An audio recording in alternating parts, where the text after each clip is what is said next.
Yeah. So I already know we don't get into the New Year resolution thing because we try to live good every day. Try to anyway. You know, Try to anyway. but everything is going well, man. What I saw you in the snow. So listen, man. So I mean, this was a different type of Christmas this year for the family, and so instead of spending our Christmas in the sunny state of Florida, we actually took a trip. We actually took a trip to what is being proposed as the 51st state of the United States, according to Donald Trump, which is Canada. So we were going to to scope out some real estate just in case Canada becomes the 51st state. Yeah. So Hey, did I see something? No, that Trudeau. No. That's I saw he was considering. Is it stepping down? I was not considering he's doing. Oh, is he? Yeah. So well, you jumping ahead of stuff. I know. Hey, man, we can stand up on Since everything. we're talking about Canada, Hey, man. but listen, though, before we get into our conversation about Canada, brother, we have to let people know that in 2025, they are now tuned in to two of the most influential voices in Central Florida on this Monday Night Podcast, Brother Love and Greg Jackson, the dynamic duo guaranteed to raise your IQs 10 to 15 points. And on some nights, Brother Love, we might even get them up to 25. That's right. But if you want to be a part of the night show, all you got to do, go to our Facebook page. You can go to our what do we got? We got a YouTube page, iHeart, all that stuff. Or you can call 321-483-7002 to talk to Brother Love and Greg Jackson, two of the most influential voices in Central Florida on the Monday Night Podcast. Brother Love, let's Get it on. Boy, I tell you, you never fail with that. But Greg, so Canada, man, come on, keep us on that track. What else is going on? Listen, so, and it's kind of funny because while we were in Canada, Brother Love, it was only supposed to snow on that Friday after we got there and on the Monday. We woke up Friday where it already started snowing on Thursday, apparently, and it snowed every day that we were there. And so we got what we asked for, which was a white Christmas, Brother Love. The first one that we've had as a family, and so I just want to say that it was a great time. But while we were in Canada, it was kind of interesting because Canada, as I was sitting in a coffee shop, just sitting there, just having my my espresso, trying to warm up because my hands had gone. I saw you all gloved up and hatted up and everything. I couldn't feel my fingers, so I had to go to a coffee shop trying to warm up my hands, looking like Fred G. Sanford. I heard people literally talking about the comment that President-elect Donald Trump had recently made to Prime Minister Justin Trudeau, and they were saying, Donald Trump is saying he wants to make us the 51st state, and I just thought it was kind of funny and interesting that as I'm sitting there as an American, I'm hearing this conversation about Justin Trudeau being embarrassed by Donald Trump by making this comment, and so apparently a part of the reason, aside from the embarrassment, aside from the fact that the party that Trudeau is the head of is about to be defeated according to what the reports are, and they've asked him to step down for that reason. They're saying that his strained relationship with Donald Trump is probably one of the reasons that he's stepping aside too. See, but Greg, here's the thing, and maybe you understand this stuff. So the reports about him stepping down, and then you just kind of put some meat on the bone because his party is failing. But Greg, in the United States, we don't. I mean, you can have the House or the Senate that you can get a majority in one and not in the other. Yeah. But then the presidency, is not impacted by the change in the House and the Senate. So how does that work in Canada? Because his party is going to be defeated. He will no longer have the power that he has, and he has to step down. I mean, in America, you don't step down; you actually get beat. Well, until this last election. I mean, come on now. Listen, I mean, you kind of stepped in that one. Okay. Until You're this right. last election, You're right. you don't step down until this last election. We hadn't really seen that until Joe Biden stepped aside and allowed Kamala Harris to run. But we'll leave that where it is because we already have those results. But the interesting thing, Brother Love, is the fact that it wasn't just that his party was going to be defeated, because obviously he could have remained in politics in some form or fashion. But his party, because of, I mean, I don't know if you heard, but like even members of his cabinet, I guess is what they call it in Canada, were starting to step down. About 2 months ago, they had photographs of him, and I forget who it was as a part of his administration, that they were kissing. And they said it was kind of innocent, but it looked too close, a little too close. And so people started questioning that. People started to question some of the decisions that he was making. And so his own party Lost the ones that confidence. said, Yeah. they were the ones that said, look, you gotta, a la Joe Biden.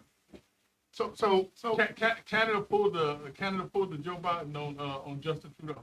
because I heard him talking a little bit about this. He was mentioning this new cycle or this new process of I don't know if it wasn't voter fatigue. He was talking about the new thought process or system that is impacting Canada now, Yeah. which has affected him. But come on, Greg, do you think that he will take any responsibility or his party for them, I guess, cracking the confidence of the people who put him there to begin with? Well, listen, I think the fact that he willingly stepped down, because Justin Trudeau is fairly young. The excuse that Joe Biden had is that, he's getting older, this, that, or another. But Justin Trudeau is fairly young. And I think the fact that he was willing to step aside because he lost the confidence of his party says a lot about the fact that he believed that, he had to do the right thing. That's just my personal opinion. I'm not a fan of Justin Trudeau. Don't know the guy. Wouldn't know him if he walked up and slapped me right now. But I will say that just the action that he took when his party basically said, "Hey, listen, we can't continue to support you," and him saying, "I'll resign. If you don't have confidence in me, I'll resign." I think Macron had a similar type of situation. Yeah. He was like, "Y'all can pound sand." The president of South Korea had something similar. He told them to pound sand. So that's what Justin Trudeau said. But now don't think about it. That may mean that there's something else that's out there that we need to be looking out for. I'm sitting there thinking about it.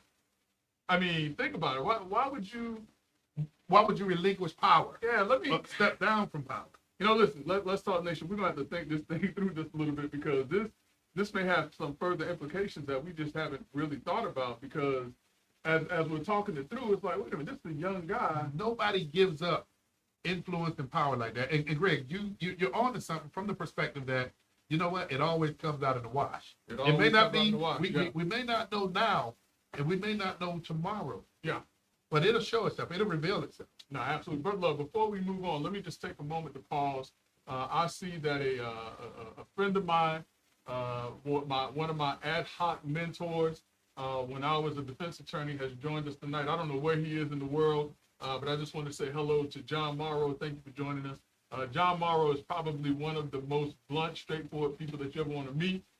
He taught me a lot about being a lawyer, and I appreciate him for that. Matter of fact, when I was getting ready to transition from defense practice, I had some stuff that was going on. John Morrow actually came and gave me some advice that kind of put me in the position that I'm in right now. Wow. So I want to just say, just real quick, thank you for joining. I know we haven't communicated in a while, but it'll be great to catch up with you sometime soon. Mr. Morrow, welcome to the show. Welcome to the show. So this guy, I can blame this guy based on this Greg Jackson that we see today. No, don't blame him. Blame my mama. Blame my mama on that.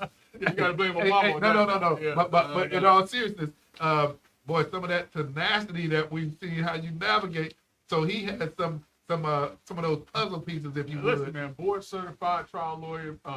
Probably one of the best trial lawyers in the state of Florida when he was really and truly out there doing it. He and I, we never tried a case together, but always had a chance to see some of his strategies about how to prepare, different things to look at. Always be more prepared than the next lawyer. The other thing he taught, and I tell people this to this day, the other thing he taught me was, when you pick up a file and you pick up something, act like the person that had the file before you was a complete and utter idiot.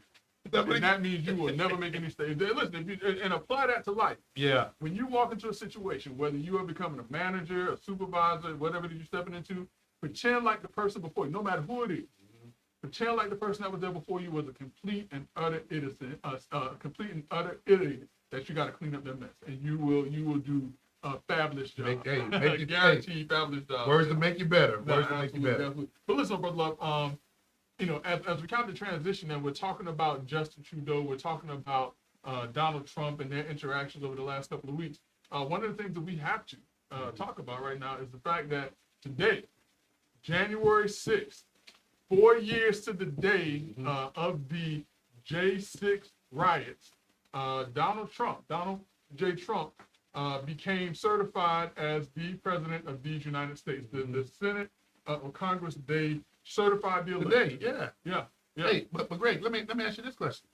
We know that certification took place today, but is it particularly of any great interest as it relates to, and I got a chance to watch some of the news today, but who did the certification? I mean, no, because that's who's supposed to do the certification. Okay. It's always been that way. And So the you vice know, president. yeah, I mean, listen, that's why Mike Pence caught a lot of flack from the Republican Party at the time, or certain factions of the Republican. I'm not going to say all Republicans, but certain factions of the Republican Party. Donald Trump, who said that he should not certify the election, but to his credit, and correctly so, Mike Pence said, that is my job. I cannot not certify the election. And Kamala Harris, you know, to her credit, despite the fact, you know, she ran against Donald Trump, she did what the vice president is supposed to do. She went before the body and she certified the election so that we now have the 47th president of these United States. Boy. Well, you know, that's done, Greg, and now the inauguration takes place on, that's interesting. What? What's interesting about that? When President-elect Donald Trump takes office. Father, Do you know what date that is? What is the 20th? Yeah. What's Couple of I mean, things. that's the date that the last inauguration was. Couple on. other things taking place on the 20th. Two other things to be in particular. All right, so we have MLK. Yeah. All right, what's the other thing? National championship. On the same day? On the same day. Well, good thing the inauguration is going to be in the morning, because I would hate for President Trump to be embarrassed and not have but 25 people watching the inauguration, because whoever's going to be playing is going to be a big game. Isn't that something though? That is MLK and the national championship something. and the president takes. Absolutely. Absolutely. Listen, speaking of MLK Day, also have to mention that the Brothers of Alpha Phi Alpha are going to be having a lunch. And so next week, we're probably going to have a brother to come on from Alpha Alpha to talk about that luncheon, the importance of it, how it came about, and possibly to see if we can get some folks that can get a seat to the luncheon. So that is a good reminder and segue, because in addition to MLK Day, in addition to the national championship game, the Delta Psi Lambda chapter of Alpha Phi Alpha in Orlando, Florida, will be having the MLK lunch. So if people tune in next week, they'll get more information. Absolutely. Okay. Absolutely. Okay. Hey, Greg, before we get further down the road, and I know some of the other things that are coming up, but I have to say, man, want to send out our condolences and offer our love and support for one of our good friends who lost his mom yesterday, and that was our good friend, Dr. Randy Nelson. Oh, man, very sorry to hear that. So you know, just wanted to extend our condolences and our support. Absolutely, for that. absolutely, yeah. You know, it's a tough time. Yeah. It's a tough time. So, you know, just recently, my wife lost her dad, and she lost her mom about 2 years ago. And so, you know, and I know that you've had some loss. Yeah. I know that your mother-in-law. So yeah, it is definitely a you know, rough time. And so, just want to again send out our thoughts and prayers to Dr. Randy B. Nelson's family and everyone else, you know, that is suffering from this loss at this time. Yeah, absolutely. Greg, we do have another individual, man, who, and this is just me, Greg, but I do, Miss Cheryl Walker. Happy New Year to you too. Happy New Year, Miss Walker. She ain't talking to you. That's a famous lady right there. She ain't talking to you. She's talking high honey. She ain't talking to you. Mr. Peter, how's it going, man? Happy New Year to you. Yeah, there we go, Brother Morrow. Hey, Good to see you as well. hey, so Brother Morrow planted some seeds, and even though he told you take that case, and I'm not an attorney, but anything I get from now on, I'm gonna act like the person who gave it to me. As a complete and utter idiot. idiot. Not just an idiot. Utter. Complete and utter idiot. And let me get us back on track. You got me. Hey, Greg, this individual that we're going to extend honor and then condolences to his family. Greg, Peanut Farmer, that rose to the level of the presidency. But Greg, I think his biggest impact on the world was Habitat for Humanity. No doubt. Yeah, no doubt. And the person that we're talking about is none other than James Carter, better known as Jimmy Carter, President Jimmy Carter. On the 29th of December, just before we got to 2025, we found out that our former president, 39th president, if I remember correctly, 100 years old. 100. 100 years old, passed away. Now, here's what's interesting, Brother Love. A lot of folks know that I am a native Floridian. I was born in the great state of Florida. Okay. I ooze Florida. Florida is in my blood. So tell me about Florida's this in Georgia. my I'm bones. gonna hear it now. However, my parents, they moved to Georgia when I was 5 months old, and so from 5 months to 10 years old, I graced the state of Florida, Georgia with my Florida presence for 10 years. So you got a little Georgia boy in They you. got that for free. You understand what I'm saying? They got that for free. But the interesting thing is this though, Brother Love. During the time period that my family lived in Georgia, that's when Jimmy Carter became president. And so it was, Georgia has a great amount of history in and of itself, being one of the original 13 colonies. I tell people, even to this day, I learned more about the history of this country in elementary school in the great state of Georgia. And that's, I only call two states great. Great state of Florida, the great state of Georgia. I learned more about the history of this country in elementary school in Georgia. Man, so great. You can't keep me curious because you know the next thing out of my mouth is when you say Georgia, what town, what city did y'all live in? Listen, it was a little small town, Brunswick, Georgia. Look, Right, yeah. Everybody know about Brunswick. You don't know. It's just because you pass through it, ain't because you go there. No, but everybody. Listen, don't make me start testing people about Brunswick, Georgia, and we start talking about Willie Weenie Wagon. Willie Weenie. You don't know nothing about that, all right? You don't know. Listen, don't get me started about Brunswick, Georgia. Now, you know what I'm saying? The Pump Mill over there over there by I Street, K Street, Gloucester, you know what I'm saying? Where you get the best crowd. People from Jacksonville drive from Jacksonville to Georgia getting. Sound like you still got your roots in that Georgia. Listen, man, don't get me started, man. I still got family in Georgia, man. I got still. Okay. They sometimes they check us out. So no. I'm not gonna test you on your Georgia. Hey, great man. I don't mean to shift gears too fast, but man, something took place. Oh, wait. Go ahead. Hands up. So, as a young boy who was a resident of the state of Georgia, when Jimmy Carter became president of the United States, as the former governor of Georgia, that was probably one of the proudest times. Remember I said, so yeah, that was probably one of the proudest times that Georgians had. And I remember, and I was a kid when this happened, the proudest time that a boy from Plains, Georgia, a peanut farmer, came up and became president of the United States. Now, he didn't look like me. He didn't sound like me. He didn't talk like me, but he was from a similar place and situation where I was. And it was a lot for people to be proud of. So, and as you said, Jimmy Carter, I think he came about at the wrong time because his presidency was almost as bad as Joe Biden's presidency. One term. There was one term. Yeah. There was a lot that was going on. But there's one thing that you cannot deny about President Carter, and as you said, that he had a heart for the people, he cared about the people, and Habitat for Humanity was one of his passion projects. In addition to remaining as a professor at Emory University, as well as being a teacher in his church at a Sunday school. And Greg, the one thing about him, times have changed, but one of the things that didn't change about him was his heart for humanity. Absolutely. No, yeah, there's no doubt in that at all. So I apologize. I just had to, as a partial Georgian, I had to get that out. But you know what? Now, and I'm gonna go in the other direction. When you talk about segues, when I finished talking about a person who had a heart for humanity, great. The next thing that I'm bringing up, man, goes in a totally different direction. Oh, where we going now? What took place in New Orleans? Oh, man. So, New Year's Day, people on Bourbon Street preparing for the Notre Dame Georgia game, festive time. I mean, you're never thinking about just walking down the street, getting ready for one of the biggest college football games that's about to take place.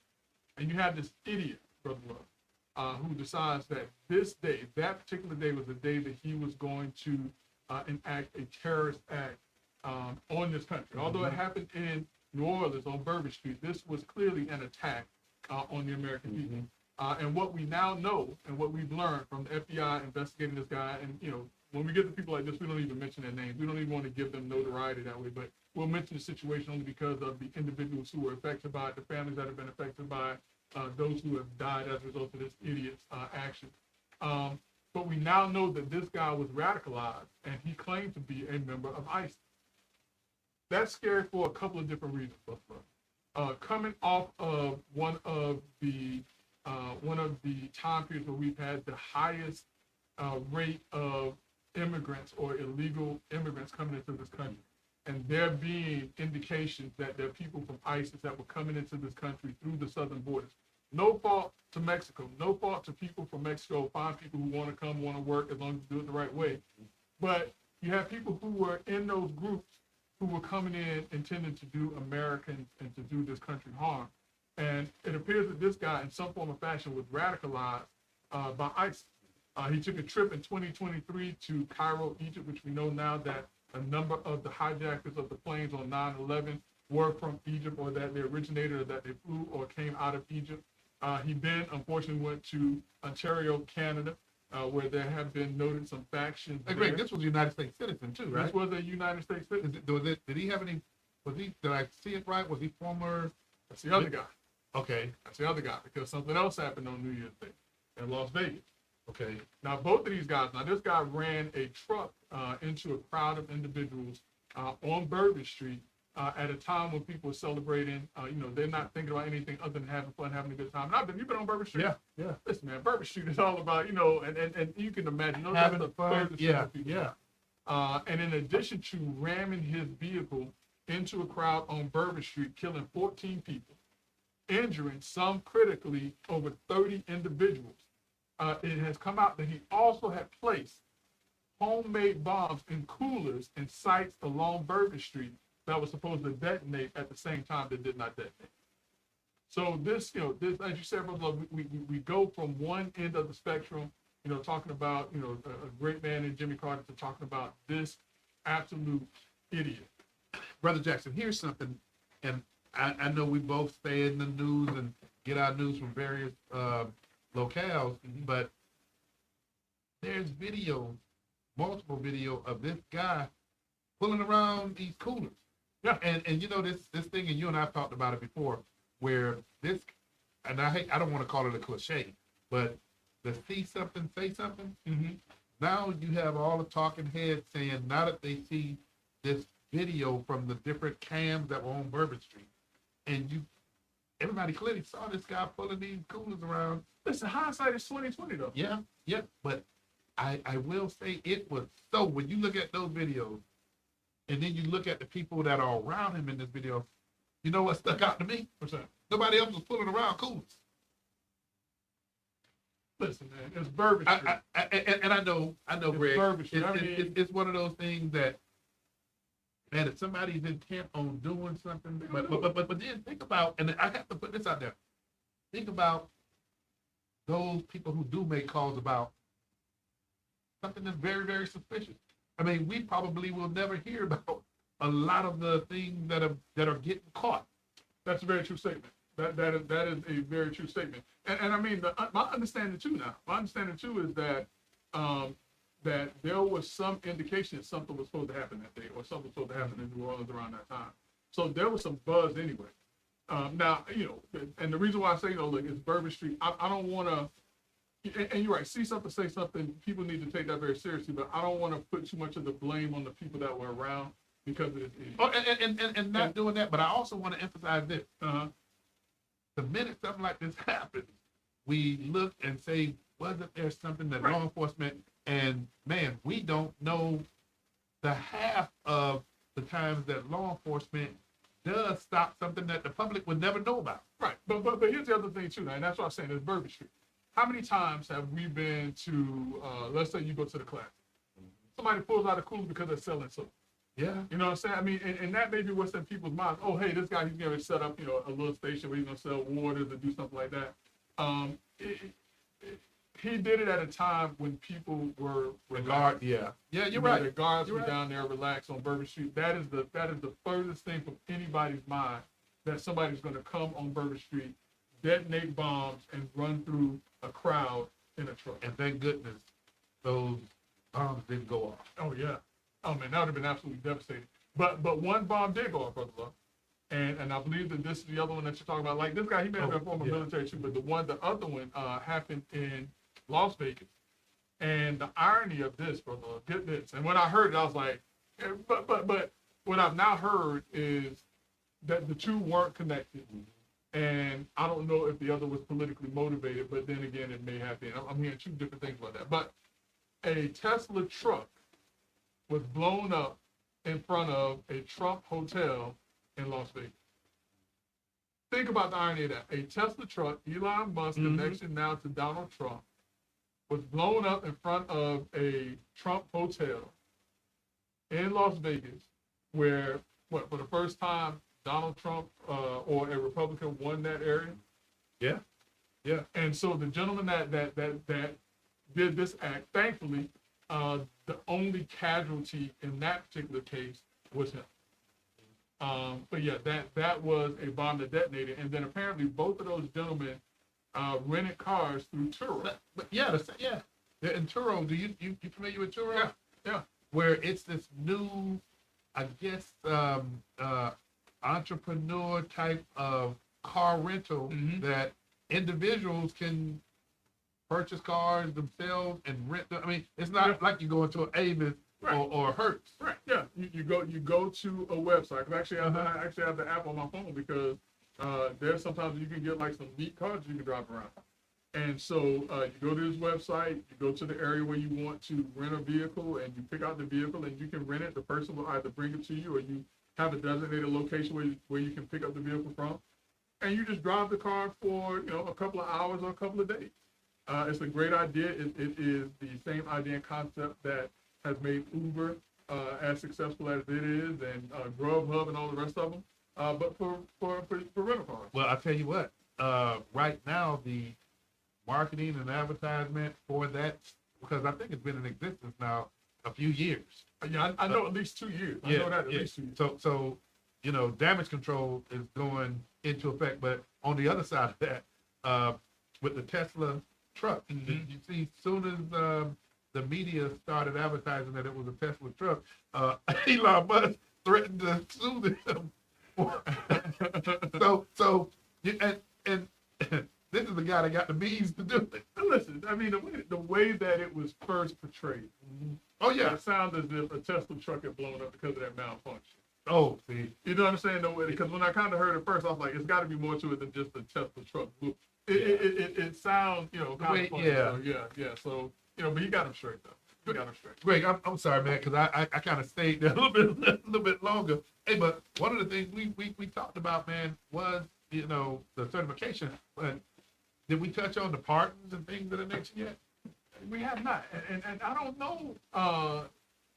Before Joe Biden pardoned his son, before Joe Biden did a blanket pardon of I think 1,500 pardons or something like that, pardons of clemencies in a single day. I don't think that this is something we would have even had a reason to talk about. But I think since the predicate has been laid, now the question is, what is Trump going to do about the January 6th riot? Well, I think he's already said to some degree about what he's going to do. And what was it? I saw this repeatedly. Some of the individuals that were convicted on, what do you call it, Greg? Trespassing or destruction of property? What was it? It was, let me see. It was entering restricted ground. He said he's going to come out and, what do you think about that? I mean, listen, some of the courts have actually come out and said that a lot of these people were overcharged. The federal courts have said that even before the election results, even before the actual election kicked off, there was already rumblings that some of the J6 rioters had been overcharged. The other thing also is that a lot of folks on the Democrat side and even some Republicans were saying that this was an insurrection. But at no time has Donald Trump or anyone else been convicted or even charged with insurrection. They've been charged with something like seditious conspiracy and violent assault, but that's not conspiracy. And so I think that there has to be, some review of at least some of the convictions that were done. Because if you look at it, it was 1,500 people that were charged. 1,200 were convicted out of that 1,500. 645 sentenced to prison between a few days and 22 years. And so, I think that Donald Trump has tipped his hat a bit to say that he is going to look at some of these. But I would not be surprised if you have 1,500 or close to 1,500 or at least 1,200 pardons or commutations of sentences. So let me after this. so let me ask you this, and I know we didn't impact it here, but President President Biden has set a record number, and I don't know how many, Greg, of pardons. Yeah, it was 1,500 in one day, if I recall correctly. So, I mean, and then, President-elect Trump has said his first day in office, he's going to issue some pardons. So this is going to be interesting.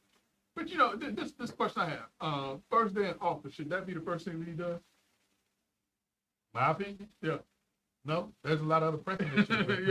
Yeah. I mean, there's some things that need to be rolled back, especially I think because just recently, and when I say just recently, I mean probably within the last couple of days, Joe Biden has restricted drilling in a number of states to include the state of Florida.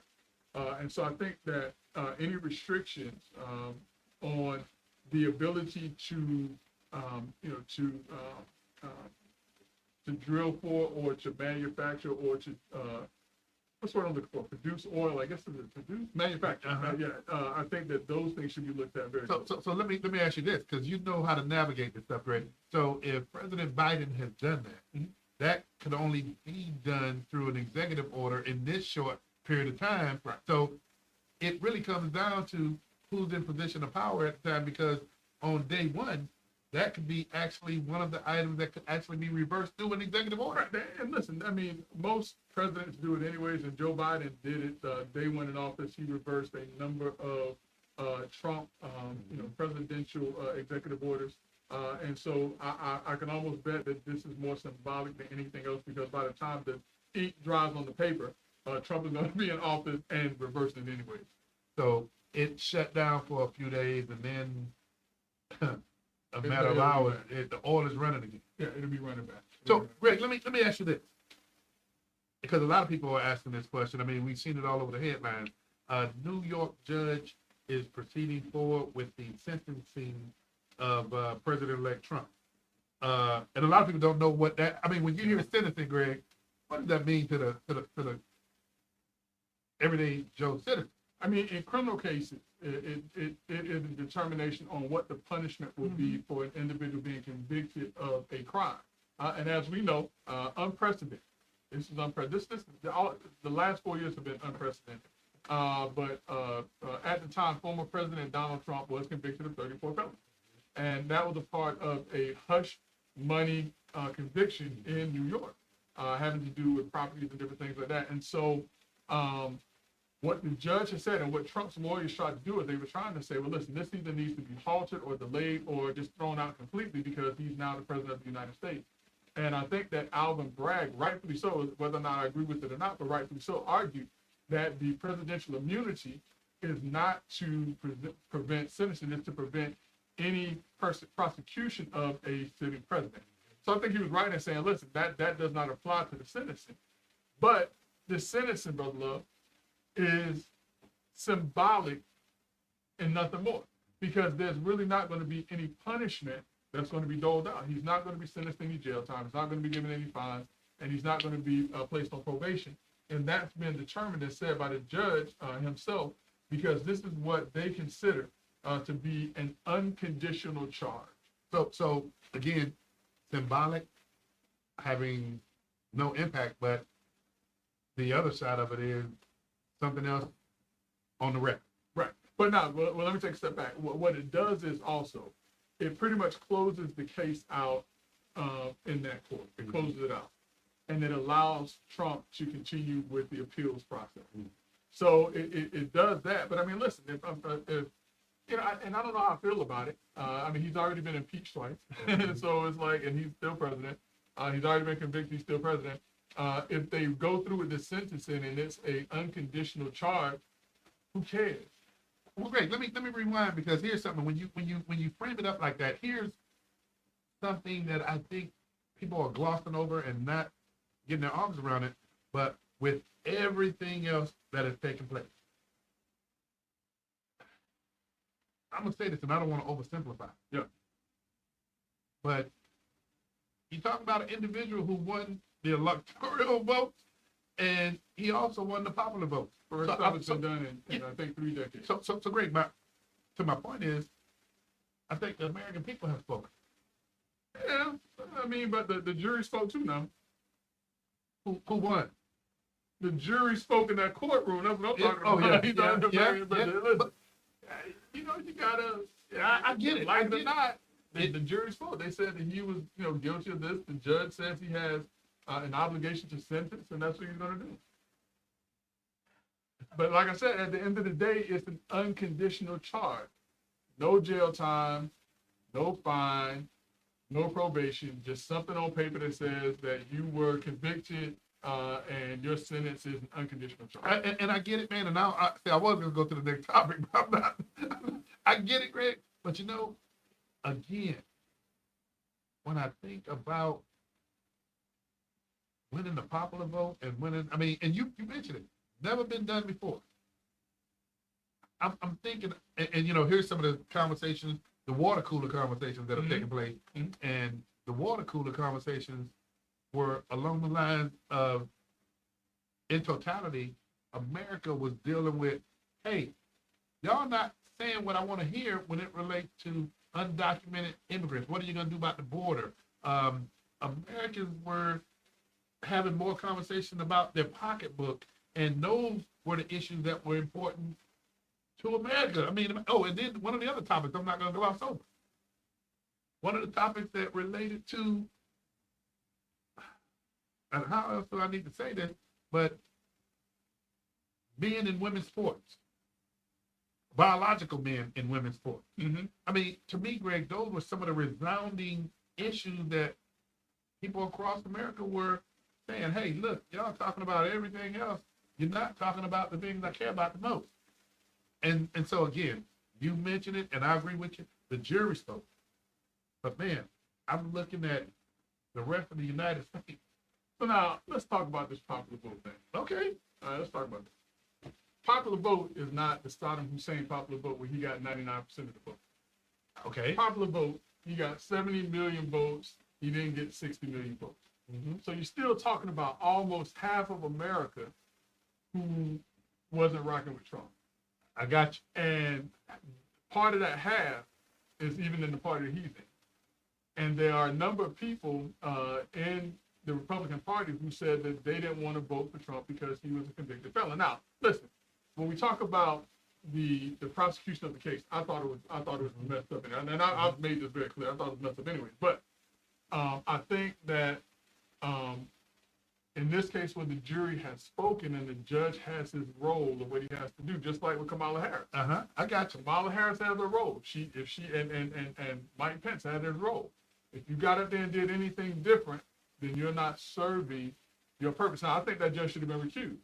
I think that the judge made some bad rulings and decisions. The fact that when Trump stepped into the courtroom, he had no legal defense that he could bring was wrong. I think that his valuation of the property in Mar-a-Lago at $18 million was wrong. Yeah. Okay. I think that there's a lot that was done wrong with that trial that needs to be looked at.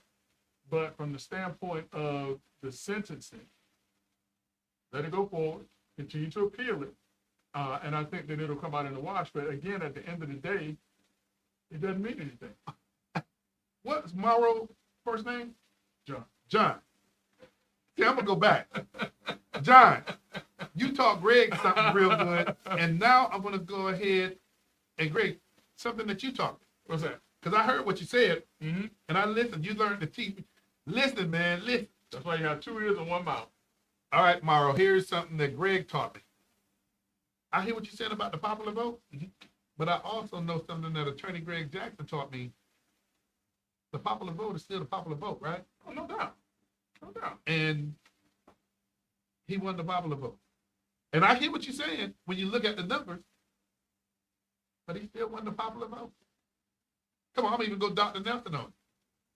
Fact, not theory. What are you talking about right now? He won the popular vote, right? In an election. Yes, but he also won the electoral But vote. let's ask this question. Uh-huh. What was the American people's view on Trump's case? What was the American? Mm-hmm. Mm-hmm. I am pausing because I don't want to jump out too early on that because Take a look. I want you to take a look at it.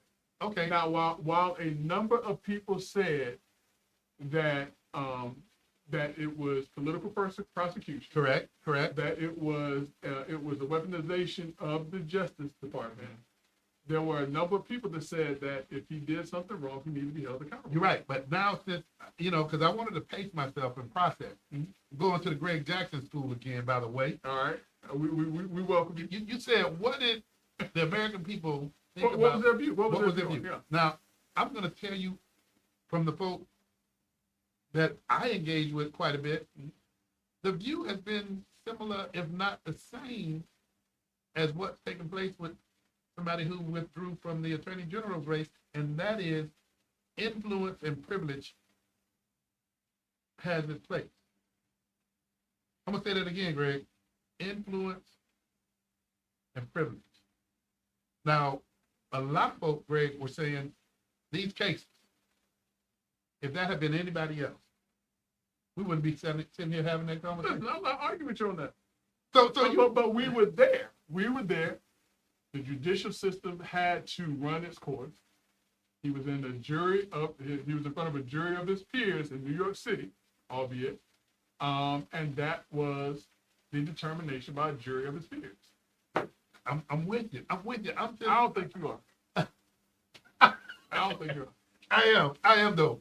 But okay, so you got me turned around. Oh, Greg. But listen, but again, I say I did not agree with the cases being brought. You're right. You're right. I didn't agree, but since we were there, then we had to deal with what was there. Now there is a process and a procedure that unfortunately Trump has to follow, and if it's found that it was malicious prosecution, which it may have been that, particularly given what that judge had done, I think that his attorney's fees should be paid. I think that there needs to be some repercussions that are outlined and laid out to the attorneys that tried the case. Mm-hmm. I think that the judge should face some type of repercussions if he should have recused himself. I think that the judge, by not being an expert in real estate evaluation, should not have placed a value on that property that was so blatantly undervalued. Greg, me not being familiar with, like a lot of people, Greg, what are some of the consequences that can take place with the judiciary when they do things like that? I mean, normally you have these disciplinarian boards or what? Yeah. I mean, was it the JCQ or something like that? JCQ is for the qualifications, but there is a board, at least I know in the state of Florida, that will reprimand judges, that will either have judges removed. But the worst that can take place is what, removal? Yeah, because he's not a federal judge. If I recall correctly, this guy was a state judge. Okay. Yeah, if I recall correctly, he's a state judge. But speaking of which, so state judge, but because remember, this is a New York case with Alvin Bragg, who is the Attorney General, Southern District, right? Is he federal? No, Alvin Bragg was state. With Letitia Adams. And you know what? I have to look at that again, but yeah, I want to say that it is a. But then you make the distinction because pardons and I guess what do you call it, Greg? Being exempt from a federal case, that's something that is real that can take place. That could be either a protection, right? But you're not protected from state cases. You're not, but like I said, so say for example, remember Trump also has the case in Georgia. Mm-hmm. The conspiracy case in Georgia. I believe the judge is going to dismiss that case.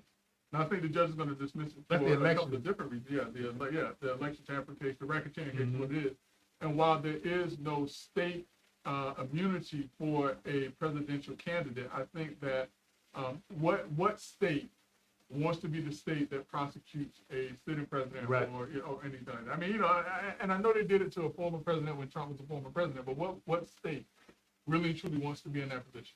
Yeah, you're right. Of a sitting president who controls and the policy and potentially the purse strings of monies that are coming into those states. All kind of streams when you talk about federal money coming into those from the federal government to the states. Yeah. You're right. Hey, Greg, something else, and I don't want us to lose this because before you know it, it'll be time to go. Yeah. Democrat.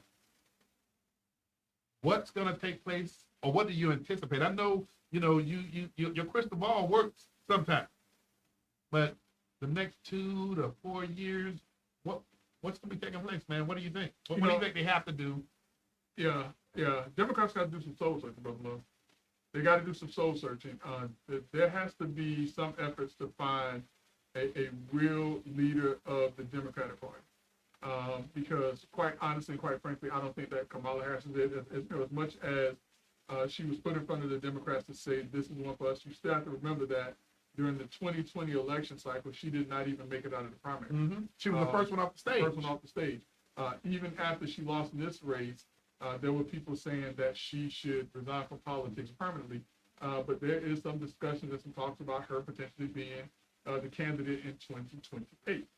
But the Democrats have to do some soul search. They have to really truly figure out what it is that the American people want. Because I think that they have lost sight about allowing a small minority group of individuals to speak for the whole of the Democratic Party. And I've said this a number of times, is that, and one of the reasons that the Democrats lost a significant percentage of African American votes is because they have ignored the issues that are important to African American males. As much as women want to tell African American males what's important to them, African American males were not listening and were not resonated to what it was that Kamala Harris was saying, what Barack Obama was saying, what Magic Johnson was saying, because those things that they were saying should have been important to us, and forcing us to do something was not. So great. Let me ask you this, and man, this is real interesting, and this is, I guess, to some degree unscripted, but great. Well, none of it is scripted now. But I'm going way off. I don't want people to think that we sit up here and we got something. No, but I'm going way. I'm going to go way out there for you, Greg. All right. We already saw the message that was going to black males during this election. We saw the outreach, but we also saw. Did we see the outreach? Well, we saw. Did we see the outreach? We saw a facade of what I believe. And the question is, if we saw any outreach, when was that outreach? But you're right. I give you absolutely right. So here's where I'm going with it. What's your definition? Because normally we can talk about liberalism, but now we got what's called progressive Democrats. What's your thoughts or definition of progressive Democrat? My mind, there's really no big difference. Okay. One is less. One is not as radical and not radicalized, but not as radical, meaning in thought process and how far they will go as the other. I think progressive are a bit more tame in their view of what should be done and how things should be done. I think that liberal Democrats are the ones that tell us that we cannot have our own way of thinking. If we think any way other than how they think, then we should be silent. Those are the liberal Democrats. Progressive are the ones that say, I just don't want to talk about it. So here's what I'm going to say to you. And you, Greg, you and I mean, shoot, Batman and Robin, Superman and Flash, whatever you want to call it. But Greg, I'm a moderate Republican. Okay. What I see is my party has had, and I hope take advantage of it at some point in time, the opportunity to say, here's the big picture. And I've said this before. Yeah. Let's have some discussion about what's important to you. But here's the other thing that I'm going to put out there that's faction. This election that just took place, everybody was thinking, man, that Hispanic electric vote out there is powerful. Is powerful, but everybody thought, man, it was going to be a big split because of border control and things of that nature. Well, that didn't happen. It did not. That didn't happen. And so follow me on this. That didn't happen. But there was, I'm careful in using the word outreach again with you, but there were some Republicans that were reaching out to like me. Now, when you look at how far and wide Republicans won the election with the Hispanic population that a lot of people thought was going to be split, I have to ask myself the question, how much more outreach on either side is going to take place, because we were null and void in this election. So listen, what Republicans better not get twisted. I would say this is real blunt. Is what Democrats and Joe Biden got twisted in the last election. They felt that a Biden win meant that people liked Biden, when in actuality the Biden win was votes against Trump. You're right. Yeah, absolutely.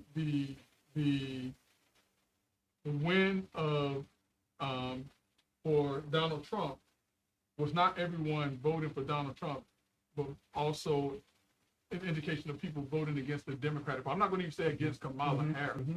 It was people voting against and staying home from voting for the Democratic Party and the Democratic agenda. So I think that a lot still has to be done on both sides.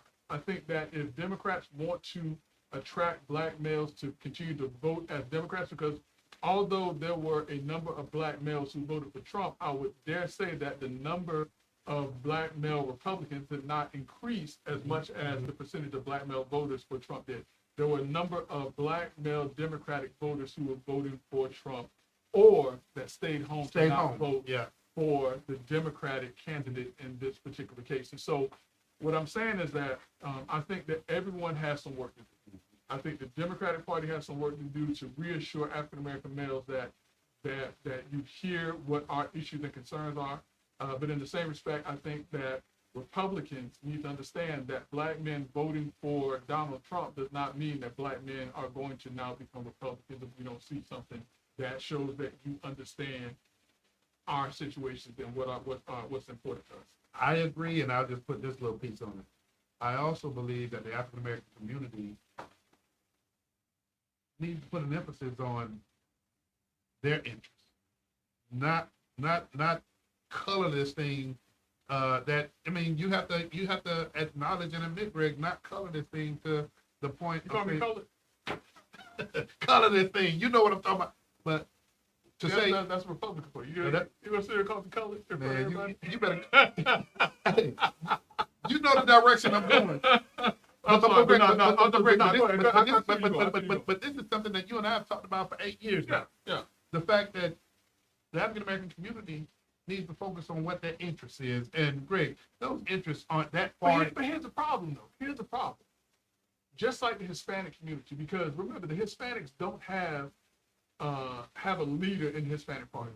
But the Hispanics they have culture, and they have community, and they vote based on their culture and community. And what African Americans need to do is we need to vote based on our culture and community. And that doesn't mean that we always line up with each other, but we at least have to be allowed to vote what is important to us without feeling like we're being pressured to vote because of the color of our skin. And by that I mean Democrats should not tell us, no one should tell us, vote for me because you are this. What they should say is vote for the issues that are important to you. And that's what the Hispanic voting bloc did. I would agree with you, and I'll add one other word to that.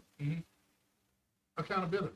And when I say accountability, I'm talking about accountability to those folks that you vote for and put in office. I agree with that 100%. And for those folks that might sit there 2 years or 4 years and come back home and tell you don't do nothing. Yeah.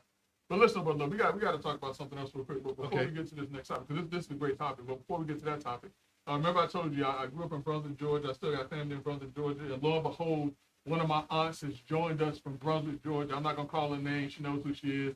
But Aunt Jade, glad that you joined us. Appreciate seeing you here. Hope that I'm not embarrassing the family too much. But I'm gonna keep going from there. Brunswick, Georgia in the house tonight. Brunswick, Georgia in the house tonight. Brother Love. Citizen review boards. Police citizen review boards. Abolishing the state of Florida. Okay, hit me to this, because all right. New law in Florida dissolves or temporarily ceases the operation of 15 citizen review boards across the state in areas such as Miami, Tallahassee, St. Pete, Orlando, and Tampa. And basically what they're saying is that this ensures that law enforcement agencies are investigating law enforcement misconduct as opposed to allowing citizen review boards to do that. And not only that, now the citizen review boards that are allowed to exist are now to fall under law enforcement agencies. I wanted to talk about that. Thoughts? You just hit me with something there, brother, because guess who was on a citizen review board?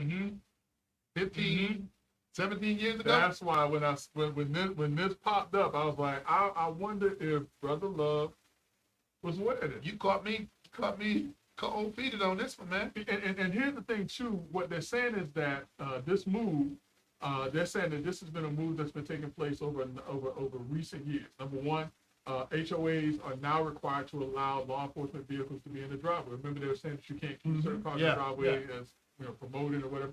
Now they're saying that HOAs can keep the cars in the driveway. The other thing is that requiring law enforcement officers to get vaccinations. They restricted that and said that you can't do it. But here's the other thing, Brother Love, that just recently came about. When you're filming somebody, law enforcement, if you're within 25 feet, you can be arrested if you're filming within 25 feet now. See, this is I didn't know that. But Greg, you know what? This is something that people need to be educated, whether you like it or not. Yeah. Because we see it all the time where you see individuals, they can be 5 feet away, 10 feet away. Think about the recent incident that happened with Tyreek Hill. Yeah. People were right there on law enforcement. Now, those individuals, whereas before they just say, hey, sir, can you step back? Can you give us some room? Can you give us some space?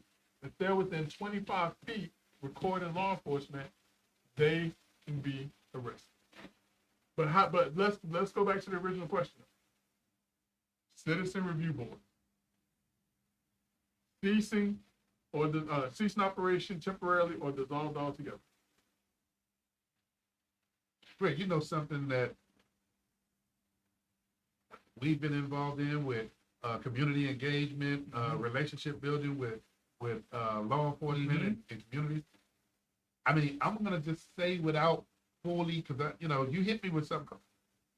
What does that do to building bridges? Exactly. And remember, when you mentioned Dr. Randy B. Nelson, unfortunately, we were talking about that. That's the first thing I thought about when I saw this, because Dr. Randy B. Nelson is always talking about the relationship between communities and law enforcement and how important it is to build those relationships. What will this do to law enforcement and the relationship of communities and trusting the decision that law enforcement makes if there is an instance of misconduct? But here's the other thing too about love, because the other thing I thought about was this. What if it was Chief Orlando Rolon? I think that that's somebody we could trust in this process. You're right. Greg. But he's no longer, I mean, and I'm not, this is no knock on Chief Smith. Understand that this is someone that we saw firsthand, that when something happened in the community, he proactively went out and called members of the community in to see what took place. You know what? I'm glad that you cut me short when you did, because you see the time and you see where we're going. This is great. We got to talk more about this. Let's really truly think about the implications of this, and if there has to be some deeper conversations about this. And this cuts into the home rule issue as well. Hey, for those of you who are watching us, hey, we thank you for tuning in to Let's Talk Nation. As usual, we always run out of time when things get going good. But General, you hit me with one tonight, brother. But guess what? Wait, before we go, new saying: be bold, and mighty forces will come to your aid. That's all need to be said. We'll see you next week on Let's Talk No, Nation. I like you still no, do it. no. I like that quote. Well, I'm gonna do it if you don't do it. Hey, you don't have to go home, but you gotta get out of here. Hey, until next week on Let's Talk Nation, tune in. We look forward to seeing you. If you don't do it, hey, be bold. And mighty forces will come to your aid.